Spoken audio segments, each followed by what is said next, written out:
Welcome to the ASTRALX Deep Dive, illuminating your path. I'm Lunaria Celine, your intuitive guide, bridging celestial wisdom. And I'm Solarian Zephyr, your cosmic strategist, here to help unlock your modern path. We explore these really powerful cosmic energies. To discover those guiding starlight insights for you. Exactly. So the big question is, how do these planetary transits shape your story today?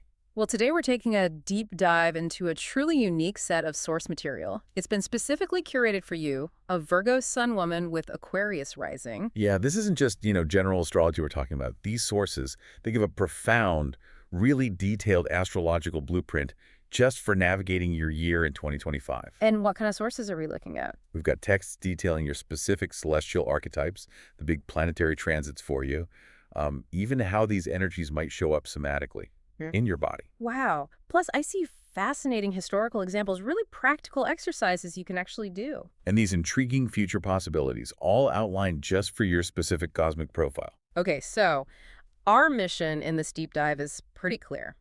Unpack all of this, pull out the most important nuggets of knowledge and insight. To help you really understand the cosmic forces shaping your path in 2025. Right. Let's dive in then. So, okay, at the very core of this blueprint, the sources layout, is this unique celestial identity defined just for your chart in 2025. And they call it the cybernetic healer, is that right? That's the one. It's this amazing fusion they describe, blending cosmic code with, well, sacred soil. That's such a powerful image. Let's break down the parts from the sources. Your Aquarius rising.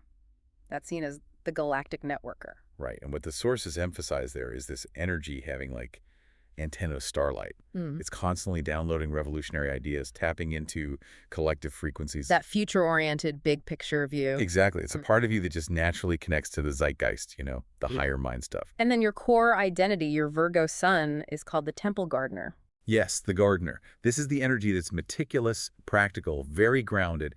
It's focused on creating healing systems, bringing that sense of nourishing order out of chaos. What I find really insightful looking at these sources is how they describe these two powerful energies merging for you in 2025.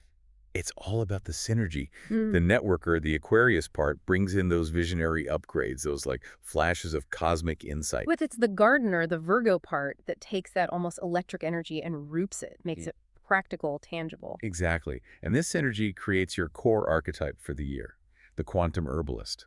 The quantum herbalist, I like that. Yeah, and they describe you as the technician of the transcendent and the architect of the organic. Okay, so it's about taking those huge, maybe abstract insights you receive that Aquarian download and actually translating them. Translating them into something real, something healing, something grounded, using that Virgo capacity for detail and systems. This is your specific lens for 2025, according to this material. And 2025 itself is described as a year activating a really powerful cosmic interface for you. This isn't just theory, is it?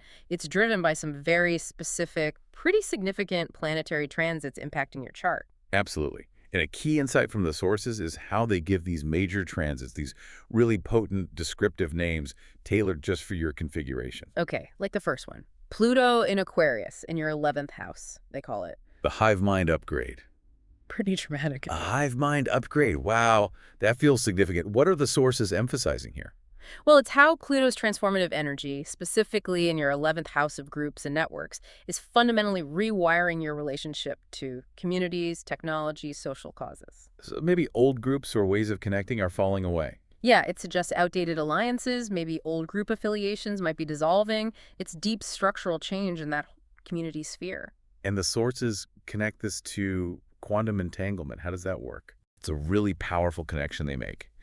The idea is that your practical service, your Virgo skills, they aren't isolated. They're entangled with collective networks. Meaning your precise, grounded actions can instantly alter those networks. They have this ripple effect on the larger human field. It's quite profound, really. Wow. Okay, so recognizing the leverage your detailed work actually has on the collective, that's big. What's the next major transit the sources highlight? That'd be Neptune in Aries, moving through your 12th house. And this one's named the Firewall of Dreams. The Firewall of Dreams, another intense name. Yeah, and this transit is described as urgently dissolving karmic illusions. and particularly martyr complexes. Ooh, the martyr complex, that can definitely be a shadow side of service-oriented energy. Exactly. The sources say it's a cosmic push, demanding you release that fantasy of perfect service, which, can really resonate with that Virgo drive for perfection. That inner pressure to be perfectly helpful, even at your own expense. How does the source connect this one to quantum ideas? They frame it using wave-particle duality. It poses this powerful question for you. Are you trapped in martyrdom, acting like a fixed, predictable particle in someone else's story? Or are you embodying sovereign healing, flowing like an unconstrained wave? It's about discerning where you might be limiting yourself by trying to fit into a predefined savior box. Versus stepping fully into your own expansive, true healing capacity. Precisely. It's a deep inquiry. That makes so much sense. Okay, shifting focus a bit, we also have Saturn retrograde in Pisces in your 4th house. The sources call this karmic soil amendment. Yeah, karmic soil amendment. Yeah. This transit is seen as forcing a necessary restructuring, specifically related to your home, your ancestry, your roots, and deep emotional safety. So digging into the foundations. Exactly. And that theme of discernment pops up again here.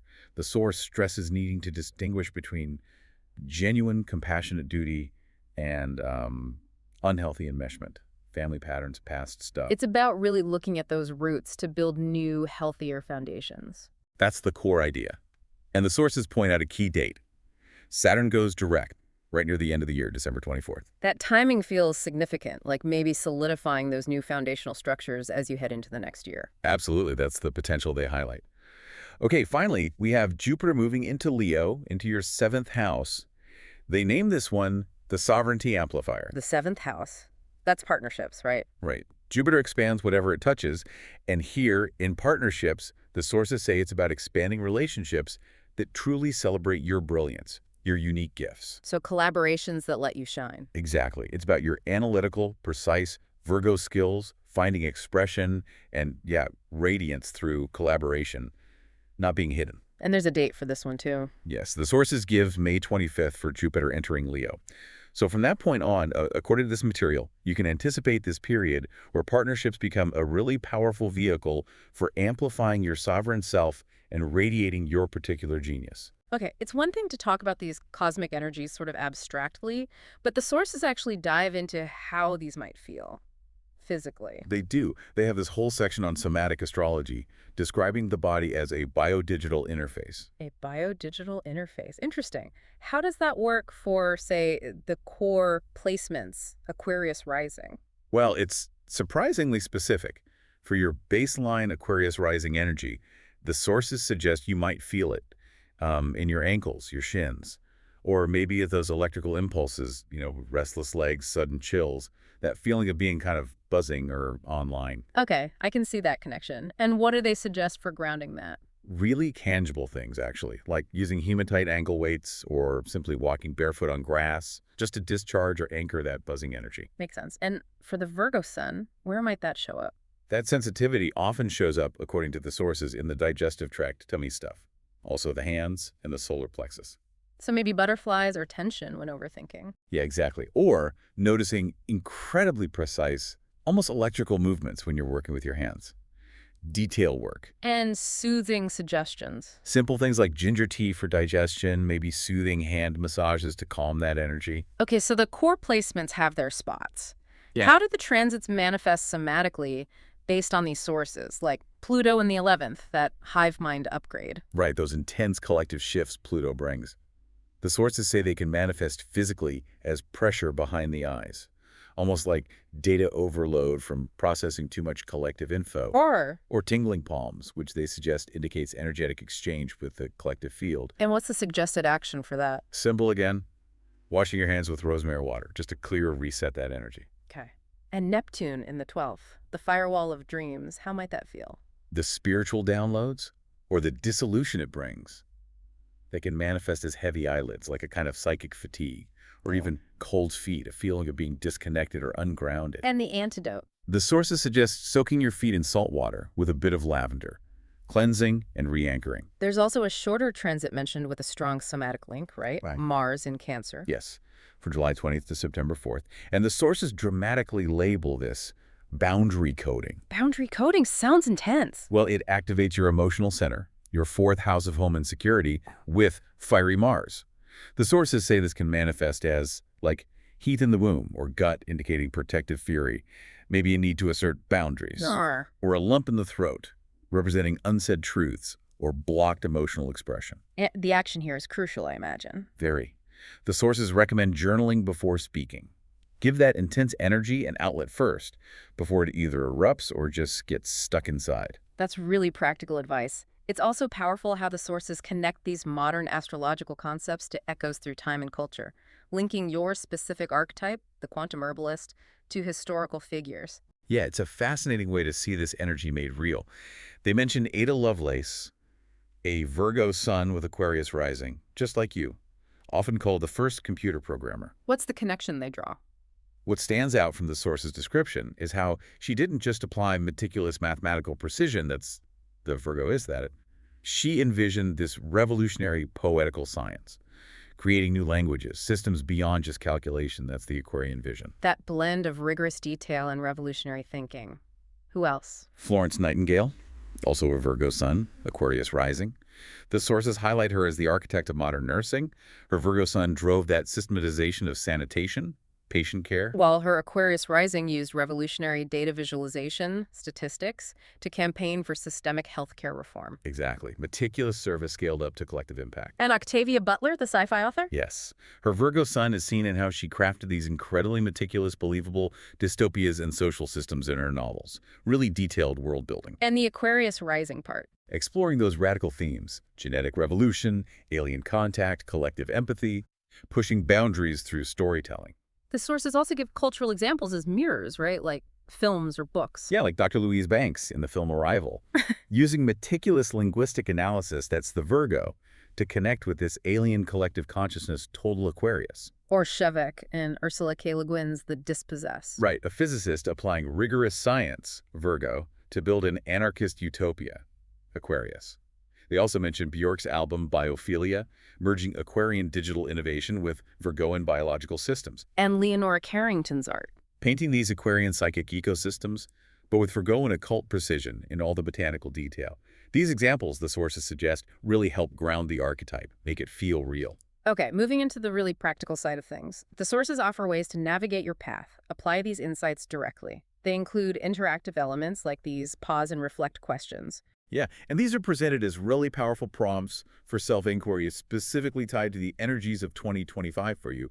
They cut right to the core dynamics. What's the first one? It asks, where does my galactic networker, Aquarius, distract me from my Temple Gardener's Virgo need for grounded healing? Ah, so it's a direct question about balancing that big vision with the essential need for practical self-care, grounded presence. Exactly, that tension between the macro and the micro.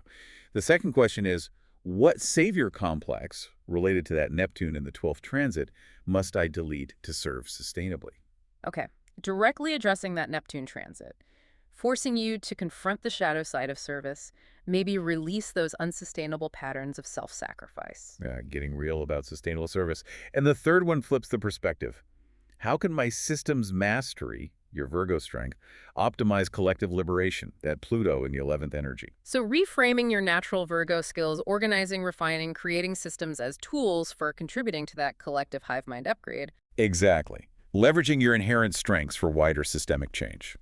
The sources also lay out 3 potential timelines or paths you might find yourself on in 2025, depending on how consciously you engage with these energies. This is a really critical insight, I think, because it highlights the element of choice. First, there's the detached analyst. What does that look like? This is where you might over-identify with the Aquarian energy, prioritizing abstract theory over actually doing things, maybe getting lost in digital activism, but neglecting local, tangible needs. And the outcome. The sources describe burnout from disembodied service, brilliant ideas that just never land, like a satellite transmitting revolutionary code to an empty field. Okay. Then there's path 2, the anxious perfectionist. Right, and this is where you over-identify with the Virgo energy, getting bogged down in minor details, maybe fearing innovation because it disrupts your carefully crafted order. Potentially ignoring collective needs in pursuit of personal purity or control. Exactly.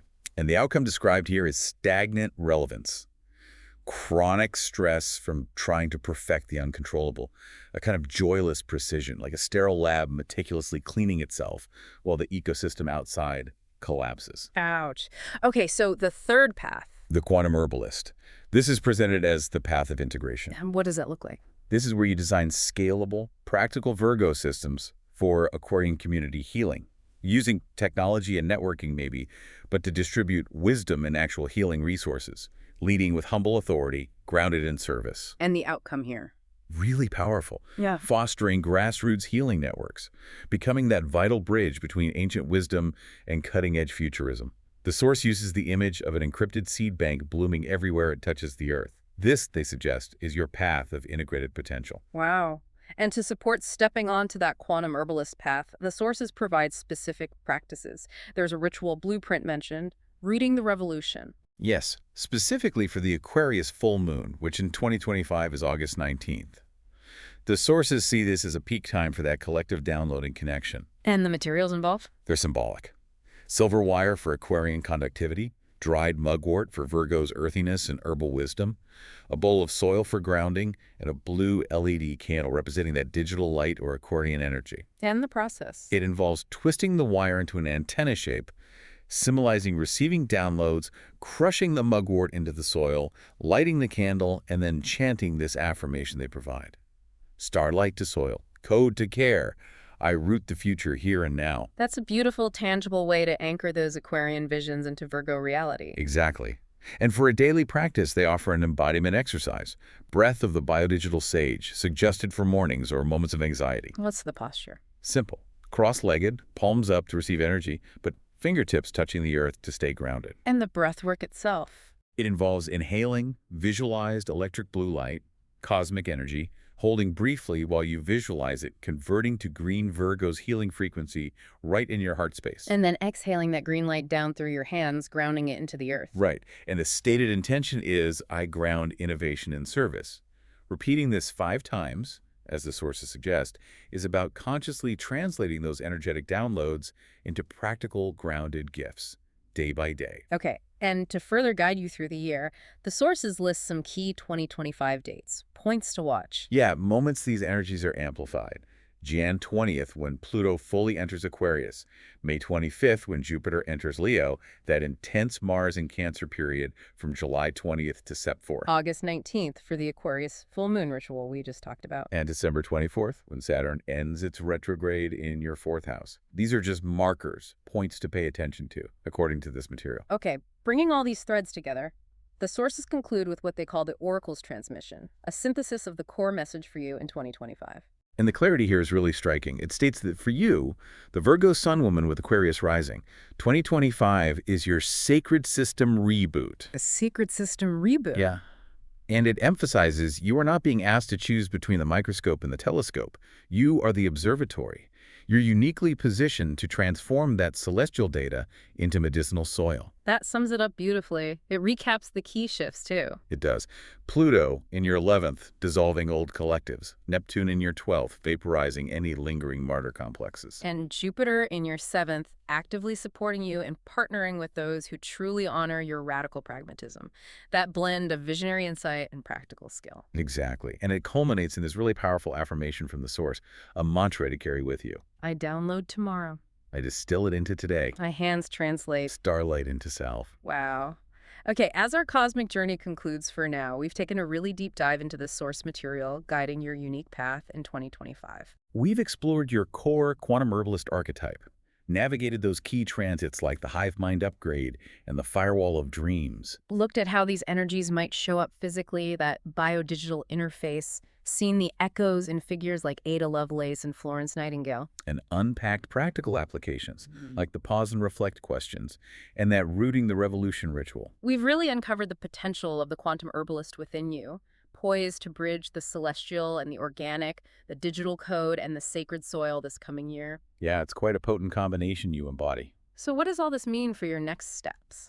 Well, the sources really invite you to deeply consider how consciously tending your inner garden, that Virgo precision, self-care, grounding, actually allows you to more powerfully connect with and contribute to the collective field, that Aquarian network. It's about asking, where in your life can you most effectively translate that cosmic starlight into practical healing salves for yourself and for your community? The opportunity in 2025, according to these sources, is really to fully embody that bridge. Ignite.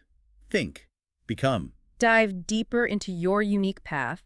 You can request your personalized email audio reading now. Just find the link in the description below. And explore all the episode resources and links there too. All the details are waiting for you. Subscribe for more Starlight Insights. Thank you so much for joining us.